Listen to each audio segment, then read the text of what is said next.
Welcome back to Mark Holbit's vlog, everyone. Thanks for joining in. Look at this beautiful day. Most of the snow is finally gone. Finally, I say. And what do we have right here? This is the Jag. Why? Because we're taking the F Type in for a service today. We're going to find out really what it ends up costing to take your F Type in, because I'm doing a major service. We're talking about a bunch of different things. I essentially had the number on the dash that said, hey, you have to have your car serviced within, I think it was 100 kilometers.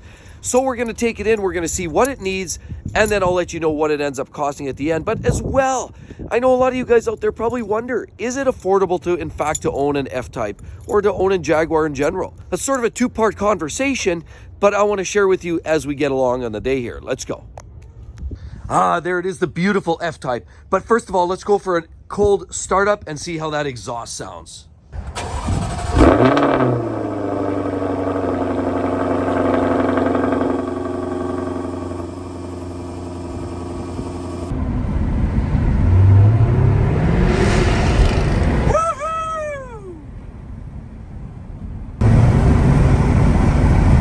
So the real question is owning the Jag really worth the cost of maintenance? I mean, we'll soon find out once we get the bill for the maintenance and the repair and for the maintenance and the things that we're getting taken care of today. But ultimately, it boils down to, I've talked about this lots, because life's too short to drive boring cars, but yet on the other hand, if it's too unreliable, it's not worth it either. So is the cost of servicing and maintenance of these F-Types worth it?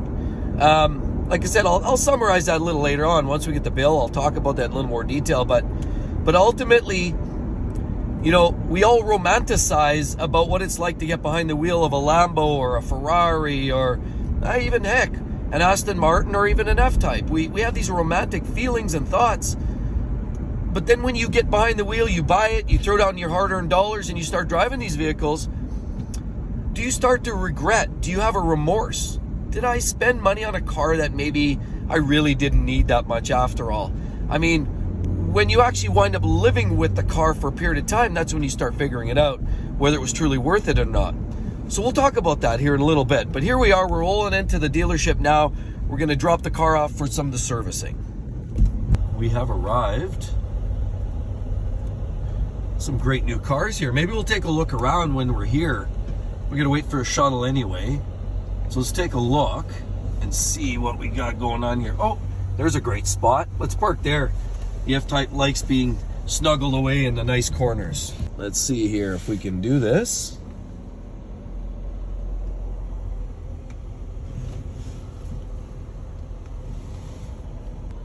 All right, there we are.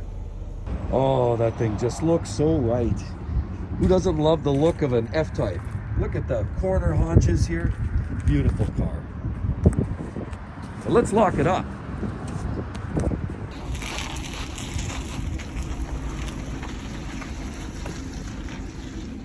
Well, we got the car home and here it is. Right there, looking as good and glorious as it always does. Oh man, any excuse I can get to pull this out of the garage, have a look around, is just a good day for me. I mean, look at that thing. Absolutely gorgeous. I had to give it a wash because there was a lot of garbage on the roads and the car was kind of dirty. So I took it actually in for a bit of a car wash, gave it a wipe down. Not full detail, but certainly enough to make it look presentable. Beautiful. Oh, I love that. So I took the car to the dealer, they checked it in, and they said because of the kilometers, it only has, well, I have about 60,000 kilometers on it now. Clearly, I use the car. It's not a garage queen. I definitely had full intentions to drive it every day, and I really do think the F-Type is as good a daily driver as anything else out there. The only difference is you got to be careful with that front spoiler, and of course, you got to get yourself a proper set of winter skins. Outside of that, it's as good as a winter daily driver as you would expect out of a Range Rover, a Land Rover, any of those kind of cars. It does just fine, as long as you're not curbing that front spoiler. That's where things get a little pricey and a little annoying. But when I checked the car in, they said, because my car said it was down to 100 kilometers, it needed to have the service, but it was based on time, not on miles. And so the way it worked out was, they said, well, you don't even really need the oil change yet. But I said, no, let's just give it the full 4-year service is what it is, because it's an 18 and it's clearly 22. It needed the 4-year service. And what are those items for a 4-year service? Well, on the F-Type, thank goodness, I have the steel brakes there because they said if I had a carbon ceramic brakes, it would need a brake flush and some other servicing for the brakes. So that it did not need, but it needed a bunch of other things. It needed engine oil and filter change. It needed cabin air filter. It also needed air filters, and it needed a key element. And you guys are all talking about this out there on the forums. And it's what's tucked under down in there. And it's the rear differential fluid change. So that was actually on the schedule to do. They did that, so that should be good to go now for a little while. Clearly, people say that the differentials are a real sensitive item, and for sure, you definitely want to make sure you do more oil changes than less on that particular part. So any guesses what all that servicing cost? Really, there weren't a whole lot of things. They did some fluid changes and filters, but yes, there was a cost associated with that.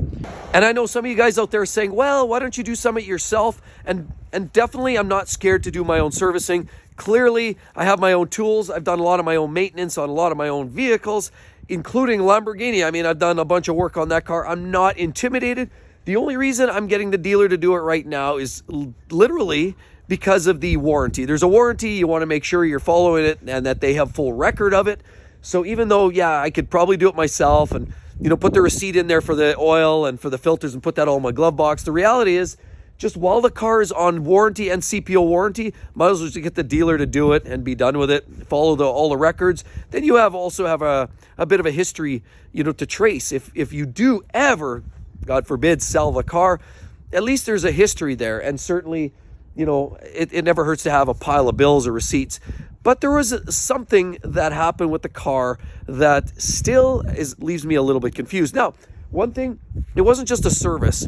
There's a couple things that I've been waiting to do for a period of time now. One of them, of course, is the windshield. I didn't change that yet. I just priced it out, found out what I had to do. There's a local vendor. They don't do it in-house, but they ship it off to a local vendor nearby, and then they basically do it and run it third party that way. But it's not the glass that I changed yet, because all the rocks and gravel on the road, clearly it's going to take a hit again. Even actually on my way home, I took a couple more hits. I heard on the freeway a few rocks hit that windshield because of some goofy truck drivers ripping by, blowing gravel at the car. Now, the beauty is, of course, to expel. You need to have paint protection film. Without that, you're in big trouble. So anyway, I skipped that for now. We'll get that once the roads get cleaned up. I'll get the new windshield put in there. But I still had that outstanding issue with the vehicle, with the start-stop feature of the car. Now, I've said this before clearly, and I think each and every one of you would agree that that's one of the hokiest designs, hokiest technologies, and pretty much most people even end up just disabling it in some way or another.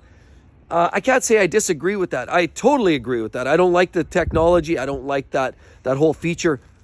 But what I also don't like is it not working. The car is new enough. It's an 18, and it hasn't worked for about a year. You guys know I've been talking about that for a little while, and that start-stop feature just hasn't really worked.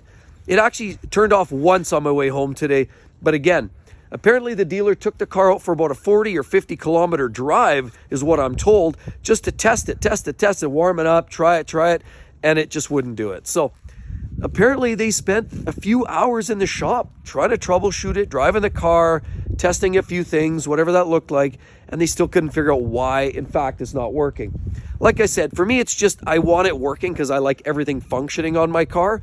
I mean, as soon as it works, I'll be turning it off anyhow, but it leaves me a little bamboozled and puzzled. I mean, I mentioned the spare battery, there's that secondary battery, and even the service writer had mentioned before when I checked the car in that it was probably just a secondary battery.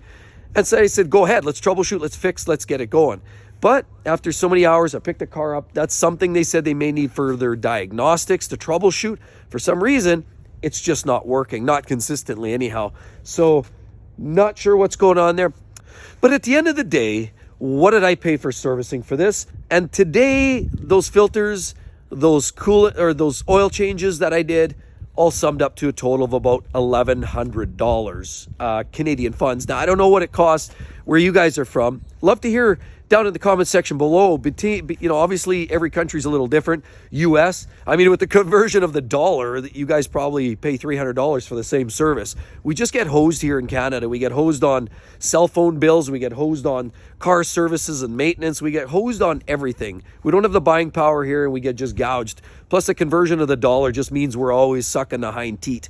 However, $1,100 is what it cost. and they need further diagnostic time. What do you guys end up paying where you're from for your services? Again, this is a full 4-year service on the F Type.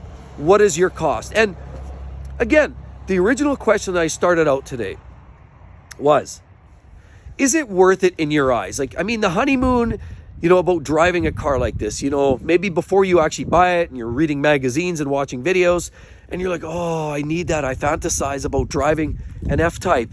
Ooh, like I just can't get enough of that car. What, should I buy one or should I not buy one? Oh yeah, I need to buy one. I need to save up all my money to buy the car of my dreams. Is in fact it worth it? Once you've owned the car, in your opinion, is it worth it? Is it worth it? Once you turn that dream or that dream or the romance in your mind, is it worth it to own this car, to pay, you know, $1,000 or $1,500 every year? Think about, say, in a 10-year time frame. If you own it for 10 years, I mean, that's, you know, $10,000, $15,000, maybe $20,000 if you start putting on tires and brakes. Yeah, this is just standard servicing. Is it worth it to you guys, in your opinion, to be driving the F Type? Clearly, it's one of the most beautiful cars on the street. But when rubber hits the road, push come to shove, is it ultimately worth it? Love to hear your comments section below, guys. Anyway, that's all I have for you today. Thanks again for joining. I really appreciate each and every one of you that come back week on week on week. I love hearing from you. It's great to interact. It's great, the engagement. It's wonderful. And for those that aren't currently subscribers, bingo, right there, you probably want to join along, because it's all about the lifestyle. I'm going to share my experiences, whether it's about the F Type. Clearly, I've been talking about the X5, which is currently for sale. We're trying to get rid of it, or dump it, if you will. And the wife's Benz. Of course, we got the M5 in there too. There's always something to talk about. And then, of course, there's life. There's things that we do, travel, holidays. You're going to enjoy it. What a car lover's life is all about. Hope to see you real soon. Catch you next time. Bye-bye.